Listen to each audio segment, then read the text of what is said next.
Fala galera do canal Estudo do Fim, tudo bem com vocês? É sempre um prazer estar aqui, gravar o conteúdo para o canal, apesar que faz muito tempo que a gente não se vê.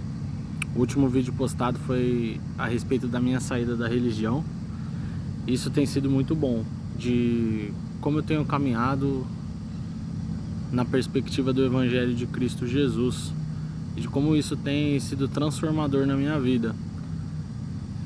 Tem sido tempos maravilhosos, como eu sempre falo com a Malu e compartilho com os irmãos da comunidade onde a gente se reúne na minha cidade.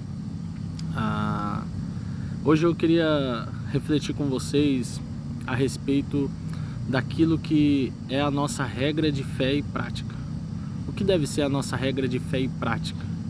A Bíblia é a nossa regra de fé e prática? Com certeza não. E isso é muito simples, com uma leitura bem simples daquilo que Jesus representa e do que o Evangelho vem apresentar pra gente, né? O Evangelho de João, ele começa falando, por exemplo, lá em João capítulo 1, algo muito importante, né? Um conceito muito importante que vai surgir no período pré-socrático, né? Com Heráclito de Éfeso, a respeito do Logos, né? O texto grego que está escrito está em arché, em rologos, kai rologos, em proston theon, kai theos, em rologos, né? No princípio era o verbo, e o verbo estava com Deus, e o verbo era Deus. O verbo, em alguns textos, né, por exemplo, no próprio Evangelho de João, o logos é traduzido como palavra, né? Como no caso de João capítulo 17, né? Verso 17, santifica-os na verdade, na aletheia, a tua palavra, logos é a palavra que aparece lá, é a verdade. Então, o que seria esse logos? Segundo Heráclito de Éfeso, logos é aquilo que ordena todas as coisas no universo.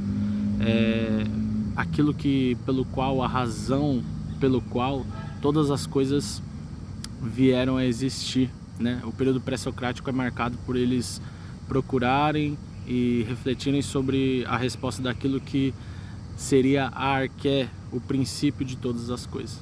E João se utiliza disso para falar daquilo que é o logos, e o logos é o verbo, é a palavra, a verdadeira palavra de Deus. O verbo, o logos, aquilo que ordena todas as coisas no universo, a verdade e a vida, se fez carne, foi encarnada na pessoa de Jesus. Então, quando nós olhamos para Jesus, nós encontramos a nossa verdadeira regra de fé e prática. A palavra de Deus é o próprio Jesus.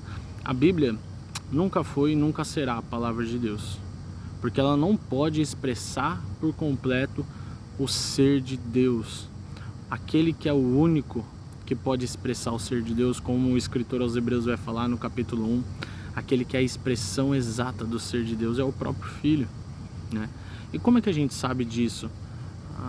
Se a escritura é inspirada por Deus, né? Então a gente reflete um pouco naquilo que acontece em Mateus 17, quando Jesus vai ao monte e se transfigura diante dos seus discípulos, de Pedro, Tiago e João, e lá eles ouvem uma voz do céu: este é o meu filho amado, em quem me agrado, a ele ouvi, né? E depois disso eles não viram mais Moisés e Elias, mas somente a Jesus. Jesus é aquele que nós devemos ouvir. Moisés e Elias representando a lei e os profetas, né? A Torá e o Neviim são aqueles que passaram, que duraram até Jesus. Jesus é o plerô de todas as coisas, é aquilo que realmente completa todas as coisas, é o telos, é o fim, é a finalidade do Antigo Testamento. Então, com a Escritura, quando a gente fala que a Bíblia não é a nossa regra de fé e prática, porque com a Escritura existem diversas coisas na Escritura que não carregam o Espírito de Jesus. É por isso que Jesus, ao longo de todo o seu Evangelho, ele apresenta, por exemplo, no Sermão da Montanha, aquilo que foi dito por Moisés, né? Ouviram o que foi dito? Olho por olho e dente por dente, citando a lei, citando a Torá. Jesus fala: eu, porém, vos digo.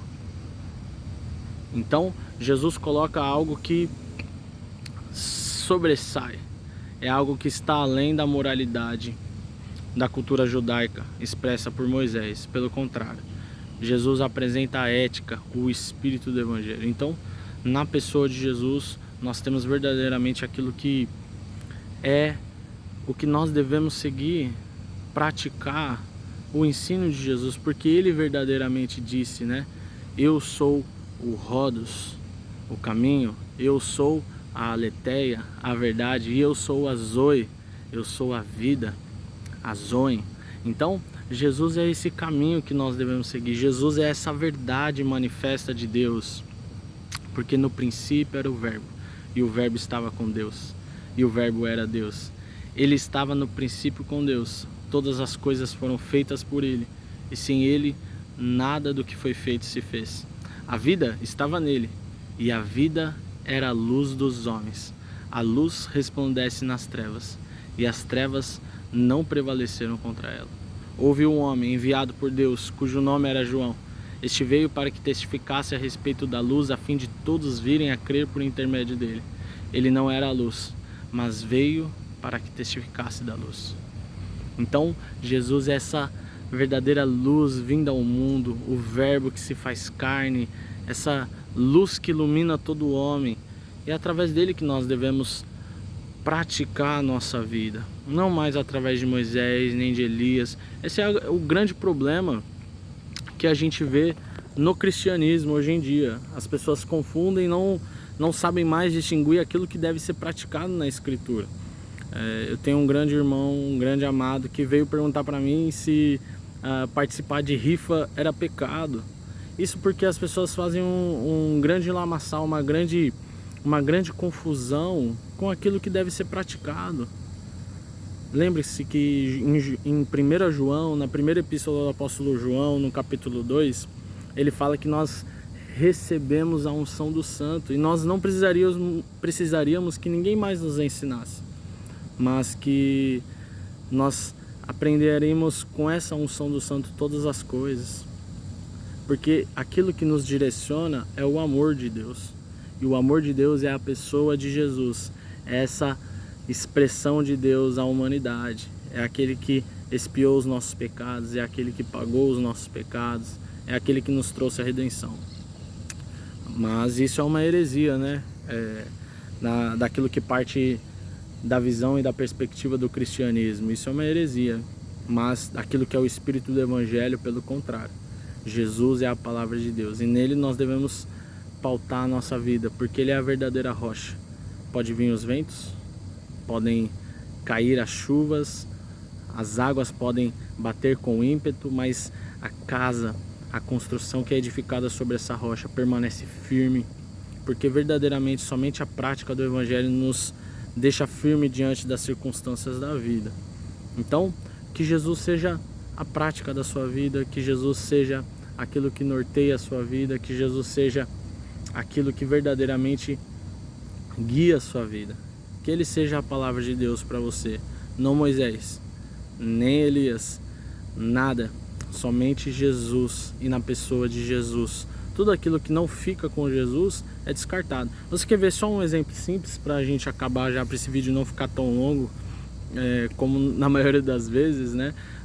Quando Tiago e João estão com Jesus, e Jesus procurava passar por Samaria, Tiago e João, acontece um evento, acontece um ocorrido muito específico nessa passagem. Eu não estou me lembrando da passagem de cabeça, mas a gente pode consultar aí depois. Hoje em dia a gente tem Bíblia online, tem um monte de coisas online, a gente não precisa mais ficar citando e gravando textos de cabeça. Isso não é importante. O mais importante do espírito do evangelho é a prática do evangelho.